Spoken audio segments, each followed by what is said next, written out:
I just spent the last hour scrolling through TikTok, and I've got a confession to make. I have no idea what I just did with my life.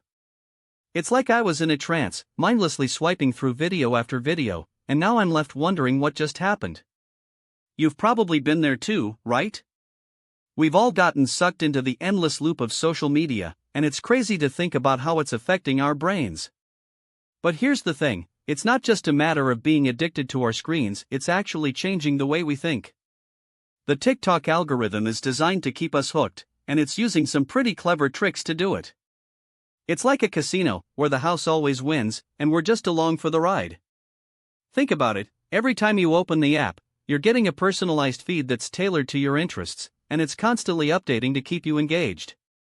And that's where the dopamine comes in. It's like a reward system that's built into our brains. When we see something we like, our brain releases a little shot of dopamine, and it feels good.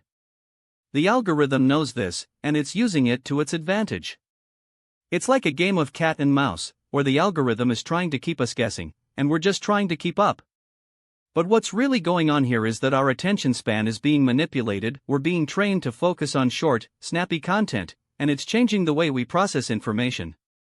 It's like trying to drink from a fire hose. There's just so much information coming at us, and it's hard to keep up.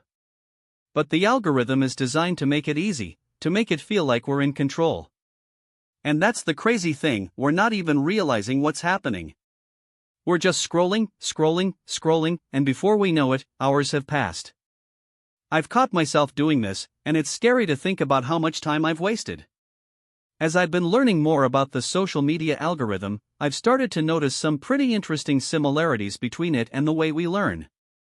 It's like a puzzle, where the algorithm is trying to figure out what we like, and we're just trying to figure out what's going on.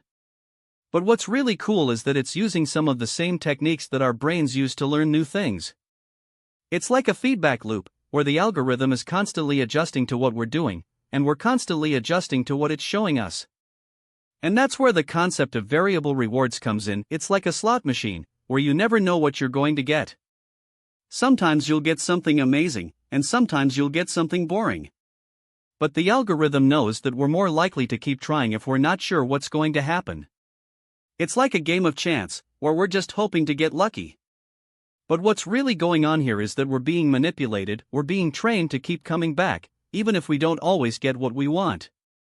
As I think about it more, I realize that this is having a bigger impact on our lives than we might think. It's not just about wasting time on social media, it's about how we're training our brains to think. We're being conditioned to expect instant gratification, and it's changing the way we approach problems. It's like trying to solve a puzzle. We're used to getting the answer right away, and if we don't, we get frustrated.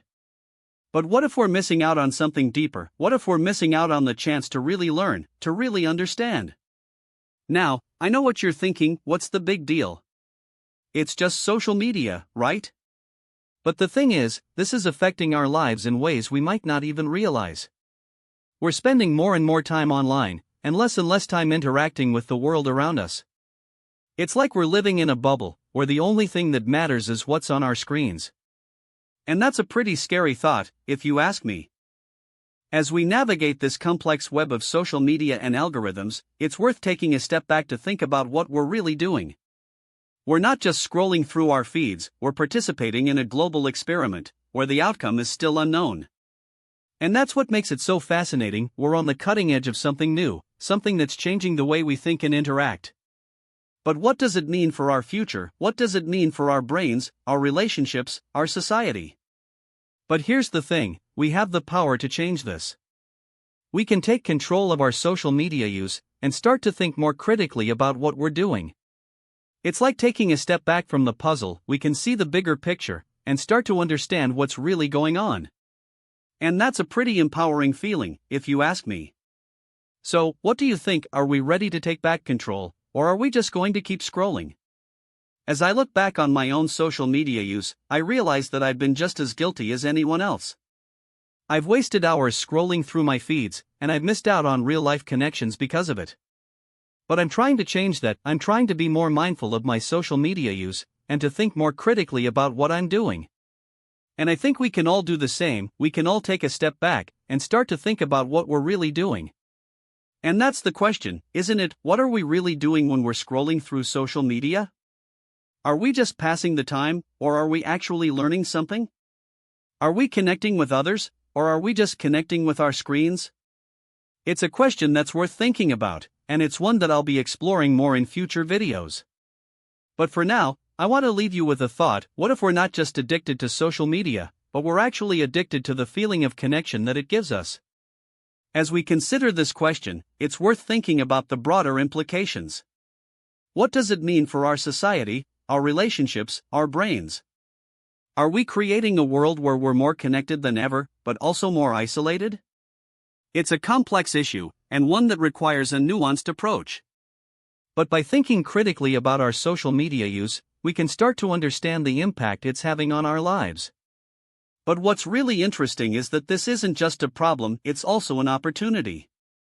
We can use social media to connect with others, to learn new things, and to share our ideas. It's like a tool, it can be used for good or for bad, depending on how we choose to use it. And that's the exciting thing, we get to choose. We get to decide how we want to use social media, and how we want to live our lives. As I think about this, I'm reminded of a conversation I had with a friend recently. We were talking about social media, and how it's affecting our lives. And my friend said something that really stuck with me. She said that social media is like a mirror, reflecting back our own desires and fears. It's a powerful idea, and one that's worth thinking about. What do we see when we look in the mirror of social media? Do we see a reflection of our true selves, or do we see a curated version of what we want to be? And that's the question that I want to leave you with. What do you see when you look at your social media feeds? Do you see a reflection of your true self, or do you see a curated version of what you want to be? It's a question that's worth thinking about, and it's one that I'll be exploring more in future videos. But for now, I want to thank you for watching, and I hope you'll join me next time as we explore more of the intersection of technology and humanity. If you're interested in learning more about the social media algorithm and how it's affecting our lives, be sure to subscribe to my channel for more videos on this topic.